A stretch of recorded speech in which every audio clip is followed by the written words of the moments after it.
سری سبزت همیشه در امان باد، دلت در زندگانی کامران باد. نصیب تو همه شادی عالم، غم دنیا نصیب دیگران باد. سلام و درود نثارتان باد بینندگانی عزیز، علاقمندان شعر شکربار تاجیکی، هواداران برنامه آفتاباران. در این روزهای فرحبخش بهاری تمنا میکنیم که نصیب شما تنها خرسندی و سرور زندگانی باشد. در این روزهای بهاری مهمان برنامه ما دکتر علمهای فیلولوژی پروفسور استاد عزیزمان زمیر المصوع حضور دارند. استاد عزیز خوش آمدید میگوییم به برنامه ما. شما باری اول در برنامه آفتاباران حضور دارید و میخواستیم درباره اندیشه های خود را درباره آن که سبب محبوبیت یافتن اشعار استاد لایق در بین خوانندگان خویش در چی است میخواستیم اندیشه های شما را فهمیده باشیم. سلامت باشید گلحیا جان. لایق در حقیقت بزرگوار است و وقتی که لایق به ادبیات کنونی به میدان ادبیات معاصر تاجیک وارد گشت، به گفته استاد تاریخ نگار ما ساتم لازاده گفته بودند که شاعری جوان و خیلی با استعداد خود را معرفی کرده توانستند و این در حقیقت درست است، زیرا وقتی که آن زمانی که لایق شیرعلی با عضویت اتفاق نویسندگان شامل میگشت، میبایست که همه نفران با دو اثر پر ایجاد خودشان به آن شامل شده باشند، ولی میرزا ترسونزاده از آن نفرانی بودند و از آن استادانی بودند که لایق را همچون شاعری جوان با یک شعری که او شناختند و آن شعر هم باشد به مادرم بخشیده شده بود. در این شعر هم شیوه بیانی شاعر، هم سبک نگارش شاعر، هم معنی آفرینی، موضوع و محتوای شعر، قافیه بندی، تماما در ادبیات یک چیز نو بود. بنابر همین میرزا ترسونزاده از جوانی لایق را علکی شناخته بودند و او را همچون فرزند عزیز خود خواندند و لایق میرزا ترسونزاده را همچون پدر معنوی خویش خواند. کدام شعر است آن؟ به کنج صندلی بنشسته شبها مادری پیرم، تو شاید جامه دامادی میدوزی با صد نیت، که روی زیتو دیدد در قد من بشکنی ارمان، ببینی تا برنگ نو به حسن نوجوانیت، به آن دستان لرزان شرفمندت بمیرم من. و نگاه کنید که در حقیقت موضوع و محتوای اون شعر تماما دیگر بود. سالهای 50 و سالهای 60 استاد لایق شیرعلی با شعر سرگی حسینی که یکی از معروفترین شاعران ادبیات روس به حساب می رفت، به آن مراجعت کردند و شعرهای او را ترجمه کردند و شعر به مادرم لایق شیرعلی به شعر مکتوب به مادرم سرگی حسینی مانندی دارد و در پیروی اون شعر خود را آفریدند و بنابر همین هم محبوبیت پیدا کردن در نزد خوانندگان خودش از آن عبارت بود که لایق شیرعلی خواننده خوبی ادبیات جهان بود. ادبیات غرب، ادبیات اروپا، ادبیات روس بود. از آنها بهره می برداشت و آنها را بسیار ترجمه می کرد. او آثار ادیبان روس را به مانند سرگی حسینی، آثار ادیبان غرب را به مانند گیوته، به مانند میژلایتیس، به مانند هنری هاینه و چند نفران دیگر را ترجمه کرده بود و در برابر ترجمه کردن به زبان تاجیکی او از آنها طرز نوشت و سبک آنها را آموخت و با آنها پیروی کرد. مخصوصا باید تاکید کرد که اولا استاد لایق شیرعلی به ادبیات کلاسیکی تاجیک و فارس نگاه کرد. از آن شعرهای خیام، غزلهای حافظ، اشعار جامی، اشعار رودکی، اشعار بیدل را آموخت، کلمه کاشانی را آموخت و وقتی که آنها را آموخت و در شعر خود وارد کرد و یک مخصوصیت شعر لایق شیرعلی نیز در آن است که لایق شیرعلی پل بود در بین ادبیات کلاسیکی تاجیک و فارس و در بین ادبیات معاصر امروز تاجیک و لایق شیرعلی در میان جای آن جای گرفته بود. تشکر استاد عزیز. در دوام ثبت برنامه آفتاب باران ما با ادبیات شناسان، سخنشناسان سوال میکردیم درباره مضمون و مندرجه اشعار استاد لایق و نفران بسیار از استادانمان سخن ابتدایی خود را از مادرنامه استاد لایق آغاز میکردند. واقعا شعرهایی که استاد لایق به مادر بخشیده‌اند ارزش علمی و ادبی بسا بزرگ دارد. در یکی از شعرها میگویند: سوزنی تو از ستون قصر طلا قیمت است، روی نورانی تو از روی دنیا بهتر است، به تو خوشفال نماند در جهان، جای تو خالی نماند در جهان. واقعا باشد که مادران ما 100 سالها عمر درازی پربرکات بینند و دعاگوی ما فرزندان باشند. خوش استاد، میخواستم در سوال نوبتی اندیشه های خود را در مورد آن که ویژگی های شعر استاد لایق در کدام سمت است میخواستیم اندیشه های شما را فهمیده باشیم. سلامت باشید گوهر جان. وقتی که ادبیات شناسان زیاد عالمان درباره اشعار لایق شیرعلی اثرهای زیادی را به زمان رسانیدند، یعنی تحقیقات های زیادی را در شعر لایق دیدند و یکی از آنها عبدالنبی ستارزاده که هم دوستی نزدیک لایق شیرعلی بودند و هم تحقیقات های زیادی را دایر به ایجادات لایق شیرعلی کردند و مخصوصا ویژگی های شعر لایق شیرعلی را بسیار خوب درک کردند و آن را برای خوانندگان و شاگردان خودشان پیشکش کردند و در تحقیقات خود آن کس گفتند لایق شیرعلی نفری است که یک شعر نوی را، سخنی نوی را در شعر در ادبیات معاصر تاجیک گفت و آن چگونه شعر است. او توانست که آن کلمه های را که در زمان شوروی نمی توانستند شاعران و نویسندگان آزاد گفته باشند در ایجادیات خودشان، لایق آنها را گفت. این چگونه کلمه ها است؟ این آیت ها و سوره های قرآن بود. این استفاده کلمه 7 یک در شعر بود و این از کتاب مقدس قرآن آوردن در شعر بود و همه اینها نوآوری هایی که لایق شیرعلی کرد و آن دلیری و جسوری که با قدم جسورانه خود در شعر پا گذاشت آن را لایق کرد و ما خوانندگانش آن را خوب درک کرده توانستیم و آزاد سخن کردن هم از سالهای 60 و 70 در ادبیات معاصر تاجیک هم به لایق، هم به گلرخسار، هم به گلنظر کلدی و با آن نفرانی که سالهای 60 و 70 پای به ادبیات معاصر تاجیک در زیر قنات میرزا ترسونزاده ماندن به آنها وابستگی دارد و لایق همراه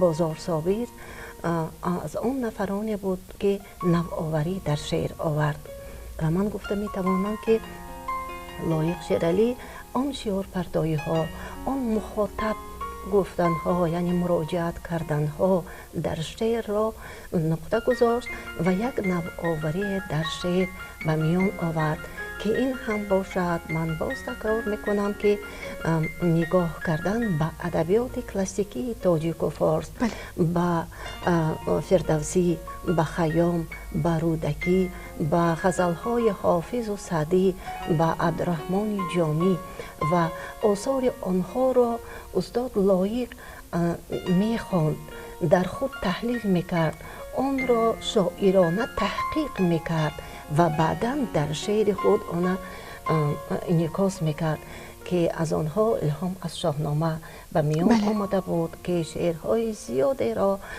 به خود میگرفت که تخمینم از درد و غم دونیمم در حسرت سهراب یل درج غمان شد سینم سهراب من مهراب من. ژانرهای ادبی را که در زمان پیشین بودند آن را از نو احیا کرد. او توانست که یک ویژگی یا اینکه مخصوصیت خاص ایجادیات آن در آن است که او کتیبه را از نو احیا کرد و وقتی که به یادداشت‌های خود لایق مراجعت می‌کنیم در آنجا میگویند که من وقتی که دانشجو بودم به سیر سمرقند رفتم و به مزارستان آنجا در آمدم و در آنجا دیدم که اون کتیبه های بسیار زیبای در مقبره ها نقش شده است و بعدا وقتی که به دوشنبه شهر آمدم کتاب رسول غمزاتف را که درباره کتیبه ها بود و اون را رسول غمزاتف ایجاد کرده بود خواندم و یک برای من الهام می بخشید. هم اون سیر و گشت من و هم کتاب رسول غمزاتف که من برای نوشتن کتیبه ها شروع کردم و کتیبه را احیا نمود، یعنی همین ژانر ادبی را احیا نمود، دو بیتی را از نو احیا نمود و قصیده را از نو احیا نمود. این ژانرهای ادبی بودند که اگر در ادبیات کلاسیکی تاجیک و فارس بودند ولی در زمان شوروی نه آنقدر گوییم نقش و نما یافته بودند و بعدتر به واسطه لایق شیرعلی آنها از نو احیا گردیدند و همین است که لایق شیرعلی توانست که در غزل بسیار نوآوری وارد کرده باشد. لایق شیرعلی در حقیقت درد مردم را می گفت. چرا؟ برای آنکه لایق شیرعلی حیات اجتماعی مردم را همه روزه آموخت، آن را در خود درک نمود و بعدا آن را در شعر خود وارد کرد و همین بود که لایق شیرعلی توانست که آن نوآوری ها یا آن گیرودارها و آن گرداب‌های زندگی را که تمام مردم تاجیک و ملت ما به آن پیوست هستند در شعر خود آورده توانست و این هم به سبب نیست، زیرا لایق شیرعلی در شعر خود در غزلهای خود مخصوصا درد ملت را می سرود و مخصوصا سالهای 90 که برخی از شاعران توانستند که بیرون از مرز تاجیکستان رفته باشند ولیکن لایق بود که همدیگر با دست ملت تاجیک دست به دست بود و در کجای بود می گفت که ملت تاجیک باید به همدیگر آمده باشد و آن کمان گیرندگان و آن نفرانی که جنگجو بودند و آن نفرانی که میخواستند تاجیکستان را پاره پاره کنند با شعرهای خودش آنها را میگفت که آن تیر کمان باید بر من زند نه به ملت تاجیک. و نگاه کنید که در حقیقت آن نوآوری و آن نگاه کردن به ادبیات کلاسیکی تاجیک، نگاه کردن به ادبیات دنیا اینقدر لایق شیرعلی را هم خوانا هم دانا و هم شعرهای او را با مخصوصیت‌های تازه به تازه به خوانندگان خودش شناخته توانستند. تشکر استاد عزیز. واقعا درست گفتید که استاد لایق شیرعلی در گسترش یافتن ادبیات معاصر تاجیک و معرفی نمودن ادبیات ما به جهانیان خدمت باسزا دارند و در فرجام برنامه آفتاباران یک انعنه پیدا کردیم که مهمانان ما پارچه از اشعار استاد لایق قرائت میکنند، آن شعری که برای آنها نهایت پسند است. البته به فکرم اون شعرهایی که به شما از اشعار استاد لایق مقبول است باید که زیاده باشند و میخواستم بهترین آنها رو قرائت میکردید. سلامت باشید گلهر جان. من در همین صحبت خودم وقتی که سیمپوزیوم بین المللی سالهای 1957 در تاجیکستان به میان آمده بود و از لایق شیرالی هم خواهش کرده بودند که یک شعر خودشان را خوانده باشند. در آن سالها یکی از نمایندگان بسیار برجسته ادبیات ایران نادرپور آمده بودند و از لایق خواهش کردند که یک شعر خود را خوانده باشند و لایق گفتند که من برای شما رباعی میخوانم. برای شما رباعی میخوانم، زیرا آن رباعی هایی که لایق نوشته بود آنها همه درد مردم را افاده میکردند. و رحیم هاشم که یکی از نفرانی بودند که وابستگی داشتند به همان سیمپوزیوم بین المللی خواهش کردند که لایق شیرالی یک شعر جدیتر یا شعر کلانتر بزرگتری خودش را خوانده باشد، ولیکن لایق رباعی خودش را خوانده بود و من امروز میخواستم که یک شعر زبان گم کرده لایق شیرالی را خوانده باشم. چرا؟ زیرا پیشوای ملت ما نیز بیشتر برای آموختن زبان مادری و از اون جمله زبان خارج کشور نیز اهمیت زیاد میدهند و اولا باید ملت تاجیک زبان مادری خود را دانسته باشد چگونه که لایق گفته است.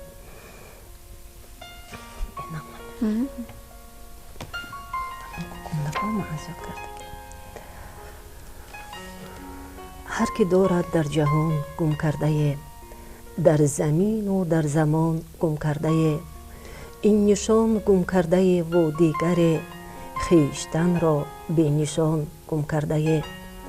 این یک بخت جوان گم کرده است، دیگر گنج روان گم کرده است.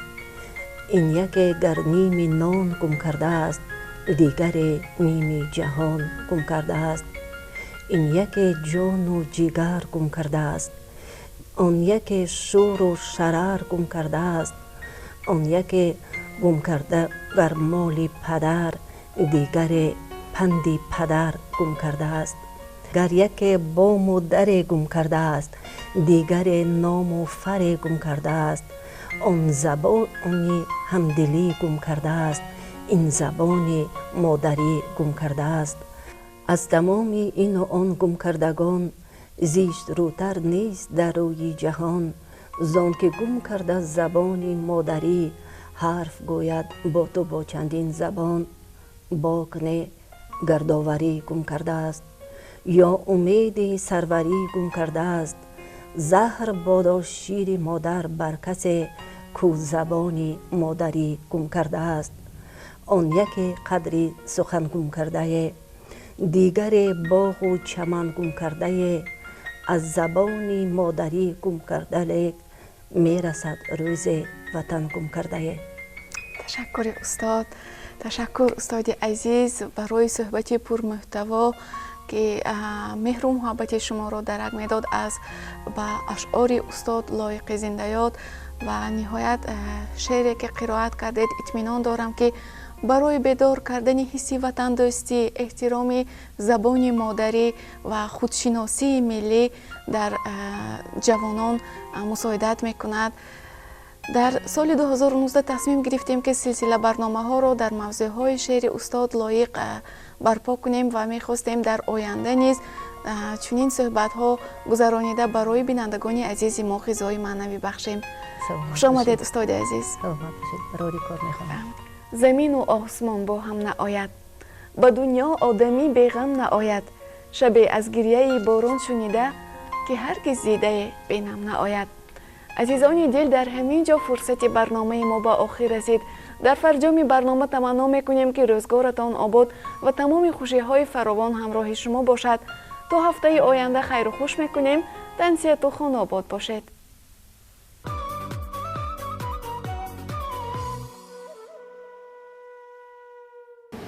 استاد لایق شیرالی از شاعران شهرتمند نیمه دوم سده 20 به شمار می روند. در تاریخ ادبیات نوین تاجیک ما نام چند چهره برجسته ادبی موجود هستند که اینها خدمتی بزرگ برای رشد و انکشاف ادبیات، برای تشکل ادبیات ما خب ظاهر کردند و در شعر نیمه دومی سده 20 تاجیک ما با حضور نام‌های استاد مومی قناعت، بازار صابر، گلرخسار صفی و لایق شیرالی و چندی از دیگر شاعران معروف برمیخوریم که اینها واقعا هم برای خب رشد شعری تاجیکی این دوره سهم ارزشمندی خود را گذاشتند. در بین اینها استاد لایق هم از مکتب بزرگی سخنوری بهره‌مند بود و این مکتب بزرگی سخنوری استاد لایق امکان داد که خب در شعری تاجیک واقعا هم یک مکتبی خاصه به وجود آمده باشد که این مکتب برای تربیه ذوقی خب اهل ملت مساعدت نمود.